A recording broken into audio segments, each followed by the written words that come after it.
Hey guys, I'd like to welcome you to the Our Tech Choice Bootcamp. My name is Yemi and I'll be introducing you to HTML and CSS and how you can incorporate these technologies as a front-end developer to build aesthetically pleasing and problem-solving systems. In this chapter, we'd majorly be looking into introduction to web development, HTML and CSS. And lastly, we'll be looking at how we can incorporate and integrate all we've learned from the first two modules into building our first responsive website. So in this first module, we're going to look at what web development is all about. Web development is basically building and maintaining websites. It creates a system that provides logical solutions to logical problems using different types of technologies. When you're building a web project, it is mostly a communal effort between different designers and different developers from different stacks in web development.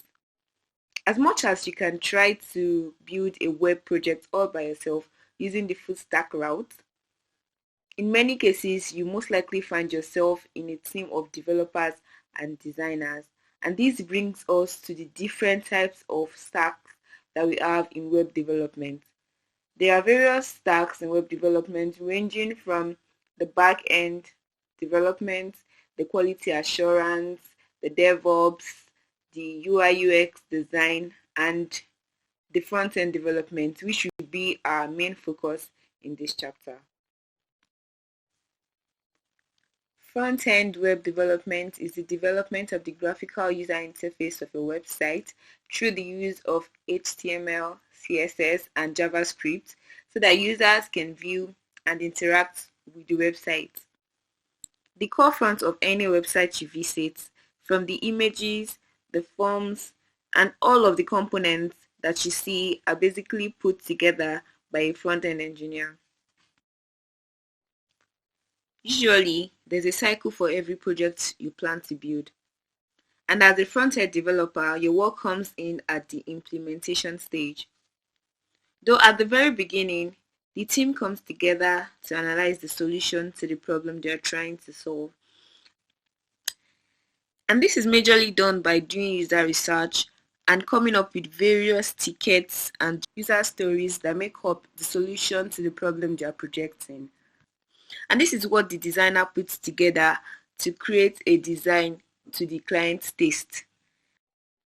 This is where the implementation stage comes in, whereby the front-end developer takes all the components designed by the designer and build it into a live project with the help of other developers in the team. This part that is worked upon by the front-end developer is known as the client side of the application because it is the side the user or the client interacts with directly. To be more elaborate about the roles of a front-end developer, here's a few. A front-end developer decides web page design and structure. They develop the features to enhance the user's experience. You develop and strike a balance between functional and aesthetic design. You make sure that your website is mobile oriented. You build reusable code for future use. You make sure web pages are optimized for best speed and scalability. And you also keep the brand consistent throughout the whole design. This is not thoroughly all of the roles of a front-end developer, but these are the majorly highlighted ones that you can consider.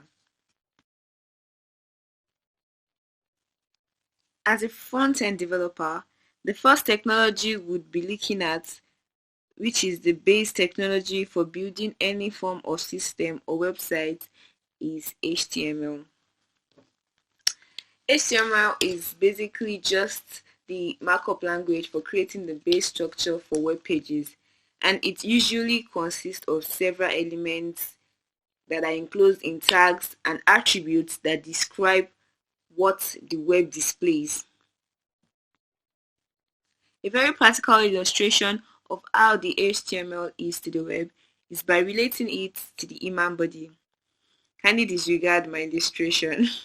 So, as it is a general knowledge that the human body comprises of the bones, that is the skeleton, the skin, and the different types of system that enables the human body function properly. In the case of a web page, the HTML can be likened to the skeleton of the web page. It doesn't look all that good without the rest of the system. It just majorly serves as a foundation to which the other systems are built upon. Before we go into HTML properly, there are a few things you might need to put in place. The first one is a browser. I would recommend to use Google Chrome. That is what I use, and that is what we will be using to learn in this chapter. The next one is an IDE, that is an integrated development environment, which is called text editors in simpler terms. There are various types of text editors such as Sublime Text, Atom, Brackets, VS Code, and so on. But I'll be recommending us to use VS Code and be showing us how we can set up and download VS Code. What you want to do is go to your browser and search for Visual Studio Code.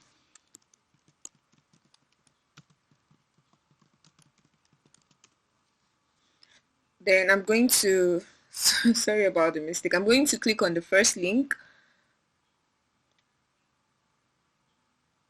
And here we have the download button. You click on the download button. It will take you to where you can have options depending on the type of system you're using. If you're using a Windows system, you go for the Windows option. But because I'm using a Mac, I'm going to go for the Mac option and click download. So it's going to download.